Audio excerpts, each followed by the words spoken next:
The year was 1995. It was 20 years after Microsoft was founded. The PC era had arrived, and there was a new revolution coming. But I think about this, and what about this internet thing? Do you know anything about that? Sure. What the hell is that exactly? This is Bill Gates on The Late Show with David Letterman, helping the talk show host wrap his head around what was coming next. It's become a place where people are publishing information. Right. So everybody can have their own homepage, companies are there, the latest information. It's wild what's going on. You can send electronic mail to people. It is the big new thing. Gates was on the show to promote his book that had just been released, The Road Ahead. And while it might not have been obvious from his comments, the Microsoft co-founder himself had taken a while to warm up to the idea of the internet, at least in the form that it was unfolding at the time. I'm GeekWire co-founder Todd Bishop. On this special episode of the GeekWire podcast, as part of our series on Microsoft's 50th anniversary, we're going to revisit Bill Gates' classic book with the benefit of 3 decades of hindsight and find some surprising lessons for today with insights from one of his co-authors. That's coming up after this. Microsoft at 50 is an independent GeekWire editorial project made possible with support from Accenture. Hello, John Gingrich here, Senior Managing Director and Global Lead of our Microsoft account at Accenture. Accenture proudly recognizes Microsoft's 50th anniversary, and we're honored to mark our 35-year relationship as a trusted partner and change driver, delivering comprehensive services spanning 120 countries in support of Microsoft's enterprise. Together, we're positioned to deliver transformation for the next 50 years. We're ready. Let there be change. For more installments in the Microsoft at 50 series and links to more information about Accenture's work with Microsoft, see geekwire.com/Microsoft50. That's geekwire.com/Microsoft50. Peter Reinertsen is a Pulitzer Prize-winning journalist, historian, writer, and former Microsoft VP who co-authored The Road Ahead with Bill Gates and former Microsoft CTO Nathan Myhrvold. Reinertsen wrote the first big general interest newspaper story about Microsoft for the Seattle Times in 1982 before going into the tech industry himself. We started by talking about why Bill Gates decided to write a book in the first place. Here's the backstory as explained by Peter Reinertsen. Bill had been talking for years about information at your fingertips. That was the term he used. He gave Comdex keynote speeches about it, and he would talk about how this was going to change the world. So he had foreseen early on that computing power and communications, high-speed communication, would both become dirt cheap. By the early 1990s, this was already true for computing. In historic terms, computing was almost free compared to what it had once been. It was effectively free, and Bill could see that communications was on the same path. It was soon going to become free or very nearly free. This may seem strange today, but if you're young, you've never known the world of expensive, even awkward communication. When Bill and I were young, very young, telephone operators sometimes had to help you complete a long-distance phone call. So anyway, Bill could see that communication, and this is communication between people, but also between machines, was going to become extremely cheap, and this was going to have profound impacts. And of course, this has all happened. Now, we were just at that inflection point in 1994, 1995, but he could see that we were going to have sweeping impacts, and he wanted to write about that. He had the vision. He wanted to share the vision. So why did he choose to do that? Well, it wasn't for the royalties, since he didn't take any. But he had, and Microsoft had, an interest in maintaining the public's confidence in their vision about the future. And so he wanted, people to hear from him about where he thought the world was coming.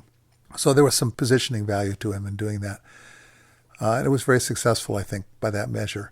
What he wrote about, I helped him, but what he wrote about has proven to be remarkably accurate when painted broadly.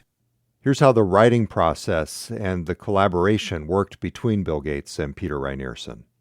Early on, Bill said something that was very memorable, and I think this is a direct quotation. He said, I don't want to get so involved writing about the future that I fail to participate in it. I just love that. One thing about Bill is he's got an original mind. Every few minutes, he says something you haven't heard before. Even a topic you've thought about a lot, talked to other people about, he always has something original to say. And that makes him, an exciting person to be engaged with. It's intellectually interesting. So he'd said, I don't want to get so busy writing about the future that I fail to participate in it. And that was a recognition, sort of a dawning recognition, I think, on his part, that writing a book is a lot of work. He had a day job, and he realized that if the book was going to be good, someone had to work really hard on it. And there were periods where he worked quite intensively on the book, but he couldn't be focused on the thing day and night because he was trying to take Microsoft into the future. So we'd get together and do recorded interviews. We'd go through things. I would send him email drafts or printed drafts, and he would look at them. It was iterative. We just worked our way through the stuff. At one point, he went off to what he calls his cabin. It's quite a cabin, but he went off to his cabin and did nothing but work on the book, long hours every day, thinking it through. So out of these circumstances, he was really quite a good collaborator. I got a lot of time and attention from him. It wasn't like two full-time writers collaborating because, he was running Microsoft. He was trying to take that company and the rest of us into the future. The book had to be sort of a side project. And this is the way it usually works when a successful person, hires someone like me to help them write a book. It's different if they're sort of retired or they're spending a lot of time looking back and they have time to ponder things. But if they're still consumed with day-to-day tasks and decision-making, any book they write is likely to be a side project. But Bill took his role quite seriously. And he's quite a decent guy. He can be quite considerate. He can be very engaged, very thoughtful. Sometimes he'd fail to engage because he was focused on something. But when his focus shifted to you or to a specific challenge, he really gave his attention, just like a laser. The other person involved in the book was Nathan Marivold, who's also listed as a co-author, as am I. Nathan's a brilliant guy. He had written a series of detailed memos to Bill and other leaders at Microsoft about, what this confluence of free computing and free communications was likely to mean. And his memos were highly influential. They really helped shape Bill's thinking and my thinking. We relied heavily on Nathan's thinking, so it's very much his book, too. Nathan was engaged, to some extent, in the writing of the book, but he didn't choose to be as involved as Bill and I were.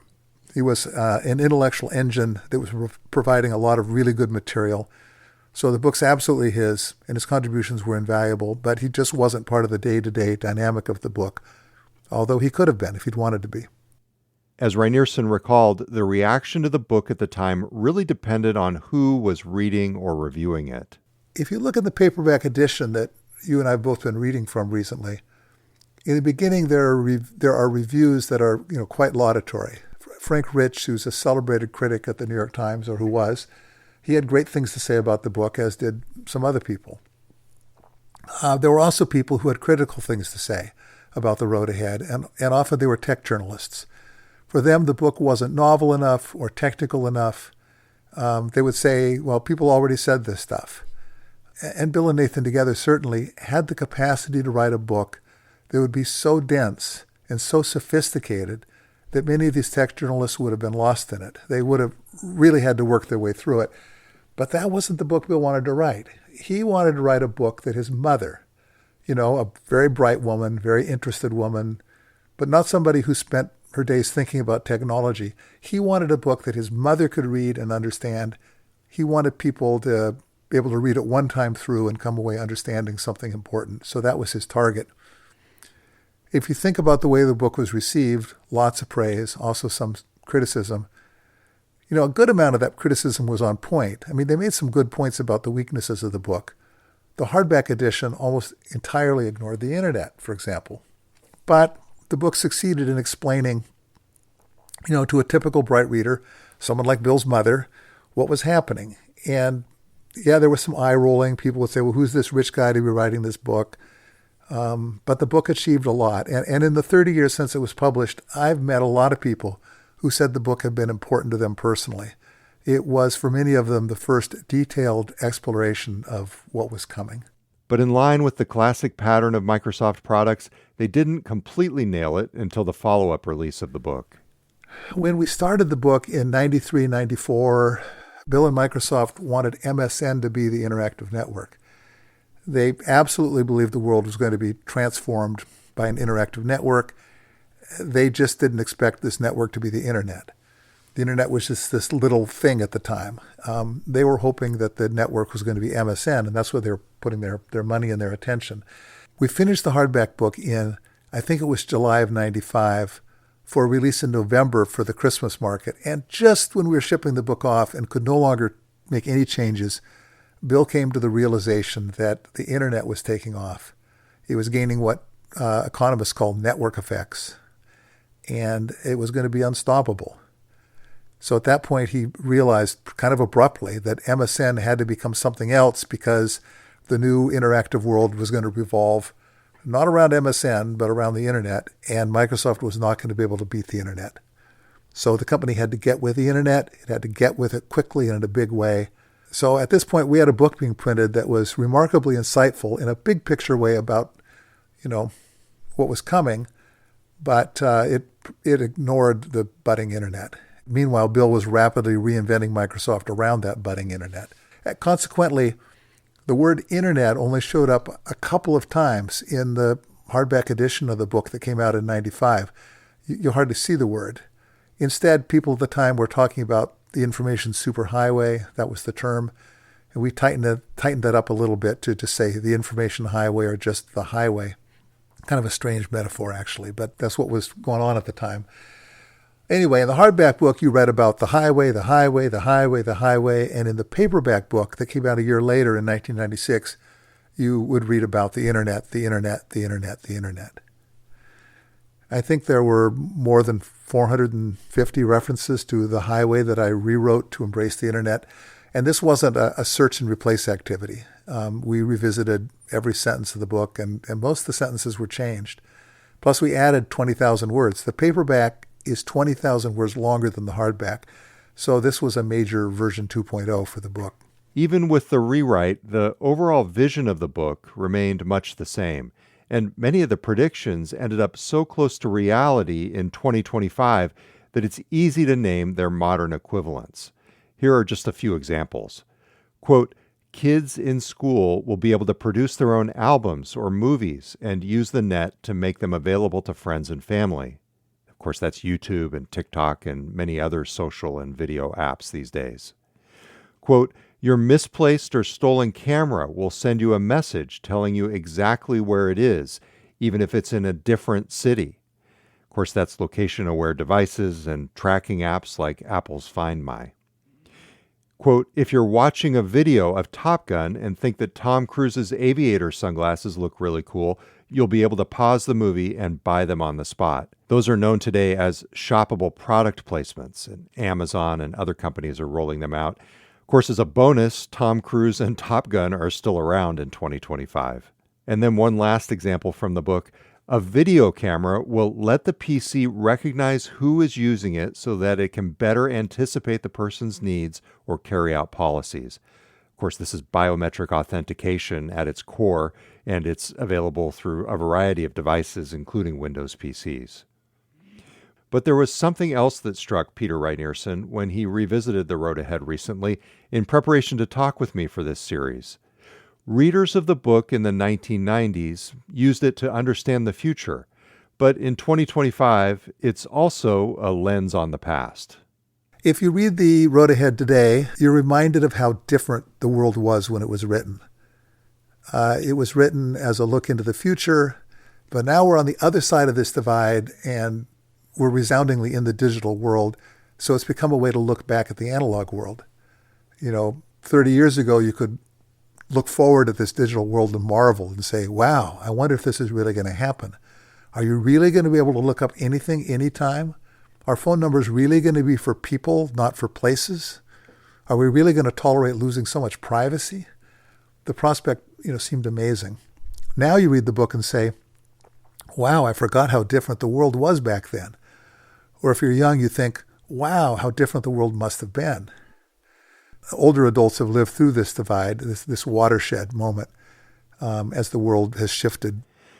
I asked Reinierson if he had a full sense back then for the potential negative implications of the future that they were envisioning at the time. He said not enough, and while he was careful to only speak for himself, he explained that he and Bill Gates have exchanged some email on this topic in recent years. Neither of us really expected the effects to be so corrosive. You know, when it comes to foreseeing the implications of a revolutionary technology, you have to draw a distinction between what is technically feasible and what it is that people collectively choose to do. Bill knew that wondrous things would be possible in the emerging world, but he also knew that it was less clear how people would choose to exploit those possibilities, whether individually or collectively. So he recognized the potential for big problems. And in the final chapter of the book, a chapter called Critical Issues, it's devoted to exploring potential upsides and challenges, including some potential problems that have come true. Let me read you one of the last sentences of that last chapter. It's very short. Here it is. The network will draw us together if that's what we choose, or let us scatter ourselves into 1 million mediated communities. You can see in that simple sentence that Bill understood the potential for polarization and fragmentation, but I don't think either of us foresaw how many people would choose to scatter into their own realities. Was it possible? Yes. Did we think it would happen? Not to this extent. I should probably just speak for myself here because I don't really know Bill's view today. In the book, we talked about how great it was going to be when anyone could reach an audience. You would no longer have to be a publisher to reach an audience. You would have the potential to reach anyone in the world if you had a compelling message. Think about influencers today. It's all happened, and the net value is likely positive. But, now we're living through times when conspiracy theories have gone wild. People can create their own realities, and they can readily find like-minded people who share those realities. And a shared set of facts doesn't necessarily exist any longer. In the old days, we had media companies that served as gatekeepers. And yes, it was sort of a tyranny and it had its downsides and it wasn't fair. But these institutions had an investment in credibility and they helped society remain coherent. Even if we'd foreseen what happened, I'm not sure what could have been done about it. Technology is empowering, whether it's a weapon or a communications tool. Technology can give individuals, small groups of people, a lot of power that they wouldn't have in a less technological age. And some of that power is going to be misapplied, and we just have to cope with that somehow. Big challenge. The internet, AI, nuclear energy, these are powerful technologies. They're going to have mixed legacies because they empower the destructive as well as the constructive. But they're going to happen. The future comes at you, and if you don't embrace the possibilities, someone else will. If your company doesn't do it, some other company is going to do it. If your country doesn't do it, some other country is going to do it. It's an arms race. Looking forward, what would the road ahead look like if written in 2025? As a ghostwriter, Reinierson said he would first defer to Gates on this question, but if he were doing it on his own, he had a clear idea for the direction. I would say, okay, free computing has arrived, free communication is here. Now we're moving into an era in which intelligence is becoming effectively free, massive intelligence. Now, it isn't really free. Energy use is very expensive and enormous. But AI is already amazing, and we're in a position now to bring massive intelligence to bear on problems at relatively cheap prices, and it's never happened before. Quantum computing and AI will go hand in hand, and it's just going to be incredibly disruptive in positive and negative ways. I'd write about that. If I were working with Bill on this book, I'd take it to him, and he would say, you're right on that, you're right on that, you're totally wrong on this, you're wrong on this, and I'm going to tell you why you're right on this and you're wrong on this. And I'd say, oh God, I see it. Let me work on that. That would probably be the process. And then finally, Reinierson shared something interesting that he found when he was revisiting the book. Last night I opened the paperback book to page 88 for no particular reason, and I read this. Quote, with a query system, you'll be able to ask a wide range of questions and get complete answers. If you can't remember the name of a movie, but you do remember that it starred Spencer Tracy and Katharine Hepburn, and that there's this scene in which he's asking a lot of questions and she's shivering. You can type in a query that asks for all the movies that match Spencer Tracy, Katharine Hepburn, Cold, and Questions. In reply, a server somewhere on the net will list the 1957 romantic comedy Desk Set, in which Tracy quizzes a shivering Hepburn on the rooftop terrace in the middle of winter. You could watch the scene, watch the whole film, read the script, read the reviews, read any public comments that Tracy or Hepburn might have made about the scene. That's the end of the quotation. I was got to say here parenthetically that we chose Desk Set because that at the time was one of Bill's favorite movies. Anyway, last night I typed into Google, without using any quotation marks, I typed in Spencer Tracy, Katharine Hepburn, Cold, Questions. I didn't say it was a movie. I didn't do anything. I just put in those 4 terms. And Google's first result was Screen Test, Desk Set, Dialogue. Spooky, isn't it? Did you notice that there are also 9 letters in Chappaqua? Are you in the habit of associating words, with a number of letters in them? I associate many things with many things. I see. So, we kind of nailed that. Peter Reinerson is a Pulitzer Prize-winning journalist, historian, writer, and former Microsoft VP who co-authored The Road Ahead with Bill Gates and former Microsoft CTO Nathan Myhrvold. For much more in our Road Ahead retrospective, find a link in the show notes and on GeekWire.com to the latest story in our Microsoft at 50 series. Stay tuned next month for my conversation with Bill Gates about Microsoft's 50th, artificial intelligence, and the road ahead from here. Also mark your calendars for March 20th for our special Microsoft at 50 event in Seattle, featuring former Microsoft CEO Steve Ballmer and other special guests at Town Hall Seattle. Find a link in the show notes on this podcast or the related article on GeekWire to the event site where you can register to join us. Thanks to Accenture for their support in making this Microsoft at 50 project possible. I'm GeekWire co-founder Todd Bishop.